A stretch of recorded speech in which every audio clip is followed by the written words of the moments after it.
Hello，大家好，我是江江，今天来跟大家分享一本叫做《通行灵界的科学家史威登堡》的读后心得。我觉得这本书很棒，那也因为对方是科学家，他分享的你们应该可信度可以增加又增加，所以今天就稍微整理一下我读后的心得，那也是我个人的读后心得，你们也可以听听就好，或许你们在看这本书的时候看到的重点跟我不一样，那我有稍微整理了一下，我前面先用页数，就是书的页数来分享重点。比如说这本书的第25页，我觉得就有一句话，它讲得很好，说无限的能量是宇宙产生的根源。无限的能量，在200多年前，他就可以知道这样的道理，我觉得很不简单。所以我常用影片讲说，其实那个世界就是源源不绝的能量嘛。所以他这边有讲到，其实无限能量就是宇宙产生的根源，很棒。再来就是第29页，其实史威登堡他是可以知道自己的死期，就是说他在前一年就预告说，我在隔一年，也就是1772年的3月29号，自己即将要离去。我觉得这点也是很不可思议，所以我也觉得这是个重点。好，第35页他有写到说，灵体不是用肉体的方式，而是完全用不同的方式感受时间跟空间哦。那是无法用现实世界的概念来形容的。如果谈到灵界的时空，通常是让有肉体者容易理解，不得已之下采用的比喻。灵体的移动是在于心念的速度，比光速更快。就算几千亿里的长度，也能够在瞬间马上往来。然后灵与灵间，就是灵体与灵体之间，是透过思绪就可以互相对话，不管对方内心想什么，自己都能马上读到。用精神感应去形容也无妨。史威登堡进入灵界后，跟远古时代，远古时代或世界各地的灵都能自由交流，毫无语言方面的障碍。也就是说，我常讲说，进入意识形态之后，就是只剩下意识对意识了嘛，所以语言在那个地方已经不通用，就是不需要用到语言了，就是靠意念，你想什么，其实对方都可以知道。所以有时候我们进入到那个意识形态啊，如果有别的存有想要跟我讲什么讯息，或是老天要跟我分享什么讯息，不是像我们这样讲话的方式，而是大部分靠意念，就是靠收到的讯息。收到的讯息。好，再来就是36页有讲到说，对灵而言，思想的确就是力量。因为其实，我有用影片分享过嘛，其实意识形态，剩下意识形态的时候，就是力量的部分还是得靠你自己的震动。就是当你的震动越正，就是正气十足的时候，你的震动就很高嘛。所以当你震动很高的时候，你有时候要做些什么事情，就可以产生比较大的力量。这个可能要有一点懂的人才知道我在讲什么，不过你们听听就好。第37页，人的本体生命是不会死的，死的只有肉体而已。灵体会向灵界移动，之后永远都会存在，这是每一个人都无法逃脱的法则。这里面一直在提到这件事，就是其实大家是永生的，也就是说，在200多年前，他就已经告诉大家，死只是肉体上的死，但真的是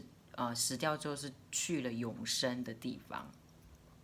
好，第43页，待在灵界中会随着时间的流逝，在世上的记忆也会渐渐淡忘，甚至消失，也就是说，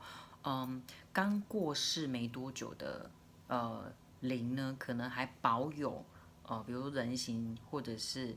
生前的样貌，可是待在灵界待久了，就不一定会有人的形态，就可能只剩下意识形态，意识形态，这就是我有时候会提到说，我看到不一定有人形，有时候看到就是一团，例如像烟啊、雾啊，或者是光点之类的。所以我觉得这个也讲得很好，就是时间越久，会只剩下意识形态，不一定会有人体的样貌，只有刚过世的人才会有人体的样貌。好，再来就是第49页，许多教会流传下来的传统教义，其实与他看到的真相相距甚远。我觉得他还蛮敢讲，这一点我就还蛮佩服他，因为讲的是真话嘛，不怕被人家批判。其实我觉得他在200多年前敢讲这样子的话，我很佩服他的勇气。但因为他是科学家嘛，也还好，他是科学家，所以没有被批的乱七八糟，或者是没有被批的狗血淋头。他的书到现在都还可以流传，就因为他是科学家，很厉害的科学家。好，再来57页，史威登堡自己也是个聪明人，他接收到的使命就是尽可能唤醒更多有慧根的聪明人，不管人们对灵或对科学抱持着什么样的态度，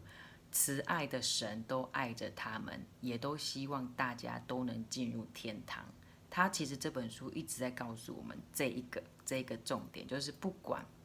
管什么灵，其实老天啊、神啊，都是那个天堂的大门是为他开的。那怎么样会走向地狱？其实灵自己本身的意念就是意识形态这样。我觉得这很棒，就是不管你是什么样态的人，神都爱着大家，这就是神爱世人的概念。好，再来62页有讲到说，形容天使的样貌，爱其他人，这种善良的心，就是还原青春美丽最大的动力。因为它里面有写到，他看到天堂里面的天使，每一个都很漂亮。那其实天使有跟他说，其实外表就是从内心反射出来的。当越善的心，它的样貌会越美丽，会越美丽，一直都存在着美丽。它如果一直存在着善良的心，那个天使样貌就是很美丽。而且他稍微有提到说，感觉就是从胸这边会发射出来，不能说发射，发射不好听，就是散发出光嘛。所以有时候我们看到光点。天使光点，或者你就看到就是这一片会看到光，我觉得里面书也形容的还不错，就是还蛮就是真的有看到的才会写的这么贴切嘛。如果你是乱编的、乱掰的，就掰不出来。还有就是64页，天堂的美是从内心中涌出来的，就是从内心散发出来的。就是刚刚提到的那个重点，在65页，我们跟神非常相像，或者也可以说神与我们很相像，所以神是我们看不见的人，而人是我们看得见的神。我觉得这句话讲的真好，真好，超级好的。好，再来66页，人们真正的生命其实存在于灵体中，而不是在肉体中。灵体完全脱离肉体的那一天，就是我们一般所说的死亡。残留在人世间的肉体，就相当于蝴蝶抛弃蛹一样。为什么把它提出来当成重点？是因为我之前有提到一本书叫做《天使走过人间》，那个作者一直不解为什么他会看到蝴蝶，看到很多即将要死去的人在墙壁上拼命画蝴蝶。然后我觉得这一本书就为我解答，就是说蝴蝶就是在形容，其实我们的肉体跟灵体在剥离的时候，就像蝴蝶一样，它剥离了蛹，然后幻化成蝴蝶的样貌，所以我把它提成重点，跟大家分享一下。这跟我之前分享天使走过人间是有相关联，也就是说老天给我一个答案，因为我对蝴蝶的这个图案其实也有一点点，就是一直在想这个什么时候可以得到答案，就今天得到答案，今天得到答案。OK， 再来就是67页。67页，所谓的天堂与地狱，乍看之下是指身处的不一样的环境，就是你以为是身在不一样，但实际上决定于灵体本身自己的完成度。也就是说，在人世间生活时，能够实践爱的灵体，到了灵界会变得更美丽，并持续往更完整的程度去发展。那在人世间没能体验爱的灵体，生命力会萎缩，外形也会变得丑恶，等于自己选择了地狱。史威登堡反复强调了几千次的教训，就是指这种灵体的变化基本上是自己本身招致的结果。也就是说，人在世间上活着的时候就已经决定好是要上天堂还是下地狱。今天小小分享这样，明天再帮大家分享下集。好，今天分享到这喽，I love you，拜拜。